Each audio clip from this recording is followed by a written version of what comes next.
तो जैसा आप सब जानते हैं और आप देख भी पा रहे हैं, मैं इस समय पोलैंड में हूं और पोलैंड का एक शहर है जिसका नाम है ज़ॉशूफ। और जिस लोकेशन पर मैं खड़ा हुआ हूं, मेरे ठीक पीछे देखिए, ये एक होटल है और इसी होटल में लगभग 800 भारतीय छात्र यहाँ पर मौजूद हैं जो यूक्रेन से किसी तरह अपनी जान बचाकर यहाँ पर आए हैं।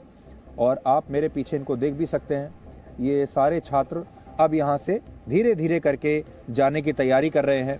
और यहाँ जो बसें खड़ी हुई हैं, ये देखिए, ये जो बस है, ये बसें इन छात्रों को ले जाने के लिए खड़ी हैं।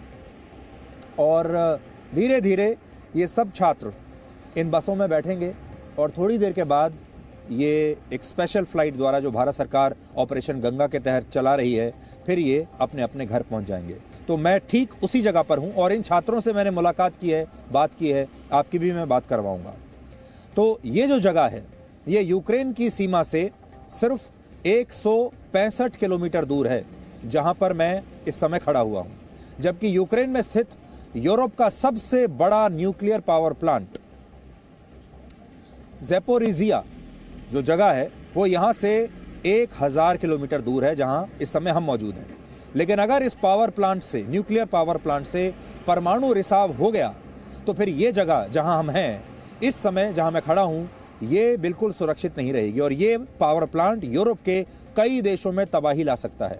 और इनमें पोलैंड जैसे देशों को सबसे ज़्यादा खतरा होगा, क्योंकि पोलैंड इस न्यूक्लियर पावर प्लांट के खतरे से सबसे नज़दीक है, क्योंकि पोलैंड का बॉर्डर यूक्रेन से लगा हुआ है। जैसा मैंने आपको बताया, जहां हम खड़े हैं यहाँ से 1000 किलोमीटर की दूरी है।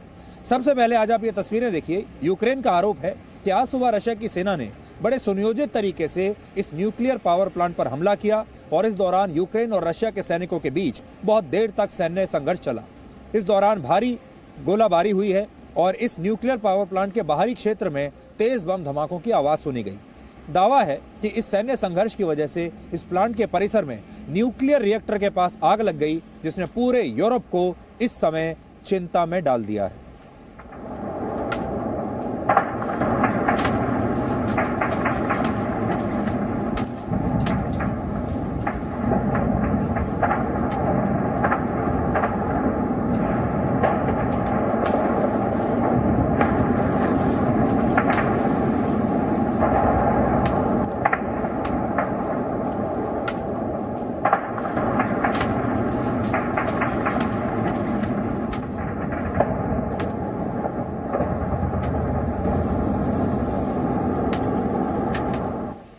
हालांकि आज सुबह इस प्लांट में लगी आग को किसी तरह बुझा लिया गया और अगर ऐसा नहीं होता तो यूरोप के कई देशों में परमाणु रिसाव से बहुत बड़ी त्रासदी हो सकती थी और इससे तीसरा विश्व युद्ध भी शुरू हो जाता। दरअसल ये आग प्लांट के बाहरी परिसर में लगी थी, जबकि न्यूक्लियर रिएक्टर उससे कुछ दूरी पर था।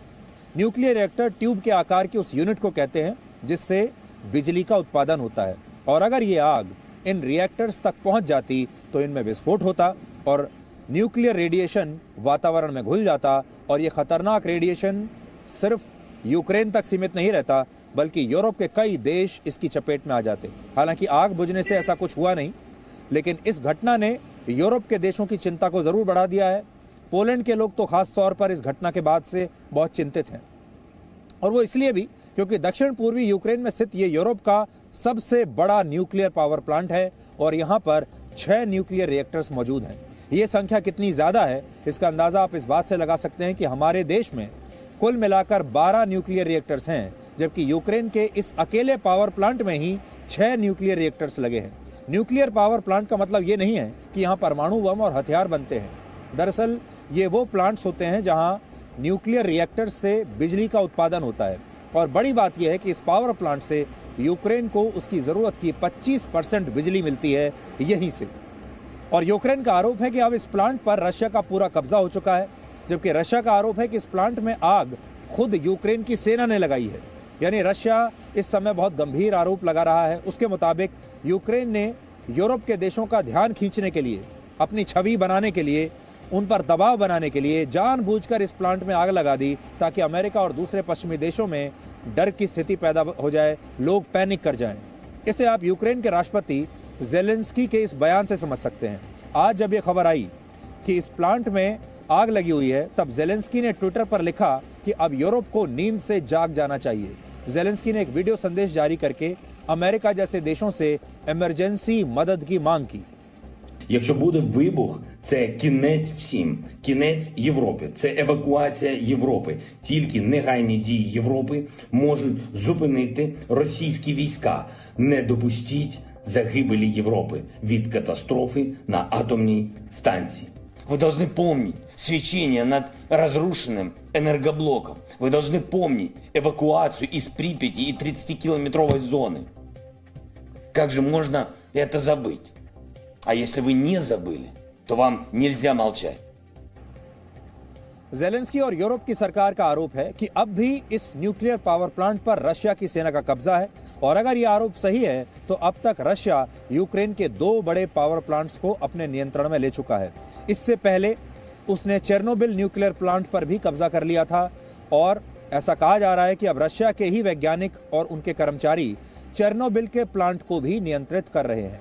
ये बहुत बड़ी बात है, क्योंकि अगर यूक्रेन के न्यूक्लियर पावर प्लांट्स रशिया के नियंत्रण में चले गए तो उसकी बिजली व्यवस्था ठप हो सकती है और दुनिया में न्यूक्लियर हादसे का खतरा बहुत बढ़ सकता है। असल में अमेरिका ने आज ही अपनी न्यूक्लियर इंसिडेंट रिस्पांस टीम को तैयार रहने के आदेश दिए हैं, और इसके अलावा ज़ेलेंस्की ने ब्रिटेन के प्रधानमंत्री बोरिस जॉनसन से भी बात की है, और यूरोपीय यूनियन भी यूक्रेन के लगातार संपर्क में है। ये सभी पश्चिमी देश ये जानते हैं कि इन न्यूक्लियर प्लांट से अगर परमाणु रिसाव हो गया तो वो भी इसके निशाने पर आ जाएंगे। इसलिए ये देश, कोई भी देश, ये जोखिम नहीं उठाना चाहता, और हो सकता है कि अब इन देशों की तरफ से रशिया पर और ज्यादा दबाव बनाया जाए।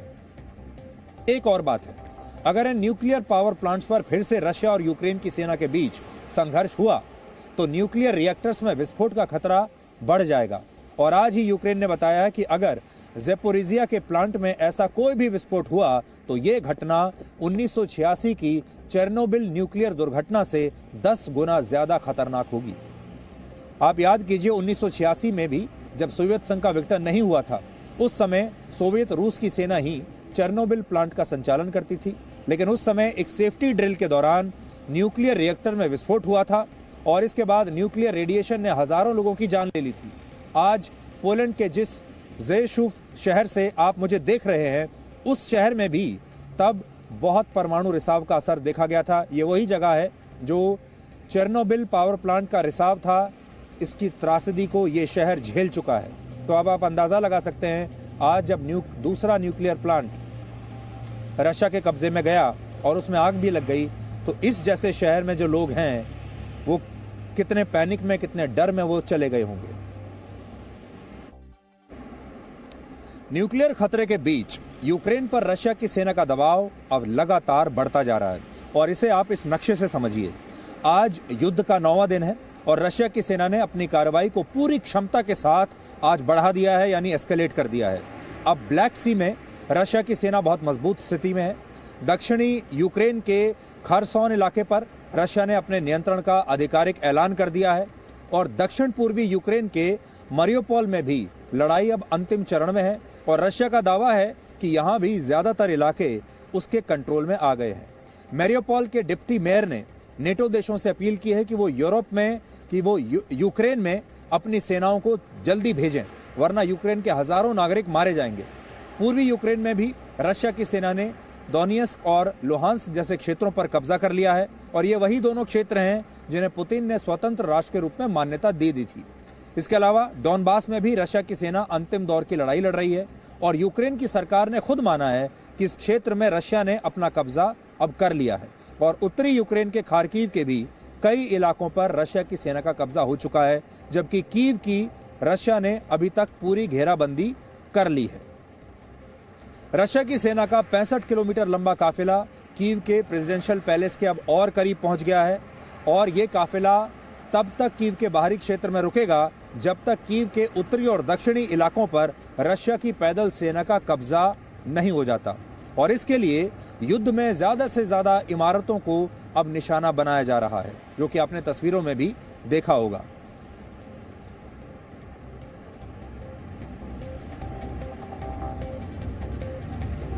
ये जो तस्वीरें इस समय आप देख रहे हैं, ये कीव के इंटरनेशनल एयरपोर्ट से 5 किलोमीटर दूर स्थित एक इलाके की हैं, जहां यूक्रेन ने रशिया पर 40 रिहायशी इमारतों को नुकसान पहुंचाने का आरोप लगाया है। इसके अलावा मध्य कीव से लगे एक और इलाके में देर रात यूक्रेन और रशिया की सेना के बीच जबरदस्त संघर्ष हुआ, जिसमें पूरा इलाका जलकर राख हो गया।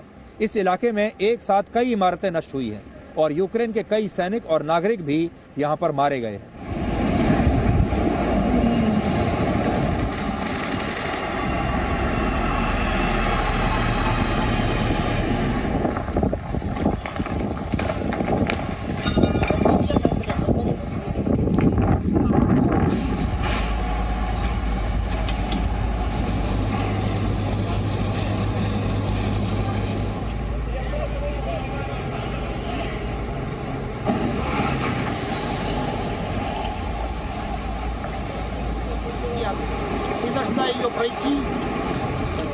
आज रशिया की सेना मध्य यूक्रेन के पोल्तोवा शहर में घुस गई और इस दौरान युद्ध में रशिया के 5 सैनिकों के मारे जाने की खबर है। यूक्रेन के बॉर्डर गार्ड्स ने एक वीडियो जारी करके यह बताया है कि उसने ग्रेनेड अटैक्स में रशिया के टैंक्स को भी नष्ट कर दिया है। Полтава нахуй в деле. Сосать! Слава Украине! रशिया और यूक्रेन के बीच वॉर केवल अब युद्ध क्षेत्र में नहीं लड़ा जा रहा, बल्कि दोनों देश वीडियो वॉर और इंफॉर्मेशन वॉर भी लड़ रहे हैं। जिस तरह यूक्रेन नए नए वीडियोस जारी करके रशिया के टैंक्स नष्ट करने का दावा कर रहा है, ठीक उसी तरह अब रशिया ने भी एक नया वीडियो जारी किया है जिसमें कहा है कि उसके ड्रोन्स यूक्रेन के सैन्य अड्डों को नष्ट कर रहे हैं। आज रशिया ने एक ऐसे ही हमले में यूक्रेन की सबसे बड़ी कमांड और ऑब्जर्वेशन पोस्ट को नष्ट करने की जानकारी दी है।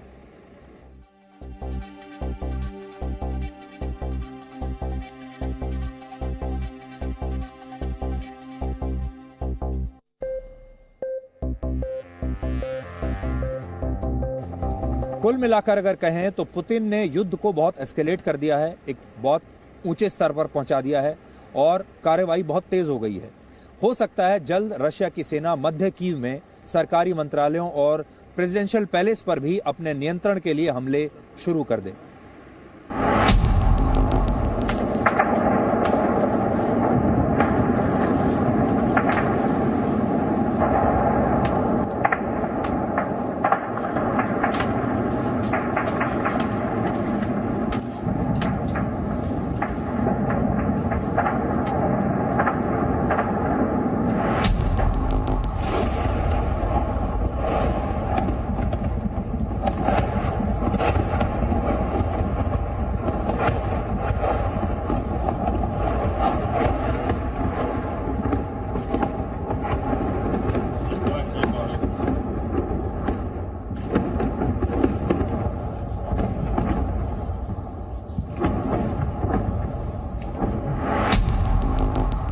Отойди, Жень.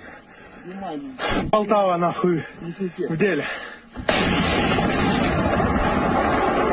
Сосать! Слава Украине! Нашим... Ой, ёбаный!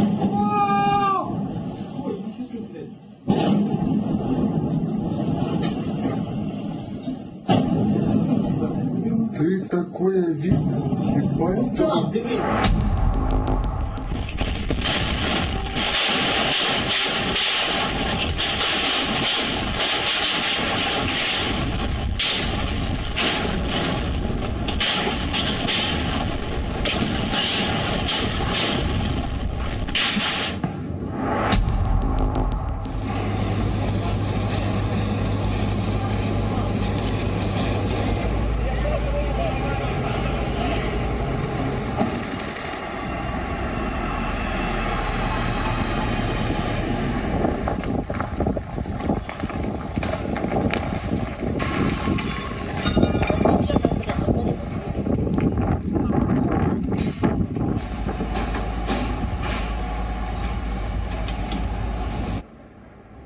अब जैसे जैसे इस युद्ध का दायरा बढ़ रहा है, वैसे वैसे यूक्रेन से पड़ोसी देशों में पलायन करने वाले शरणार्थियों की संख्या भी बढ़ रही है।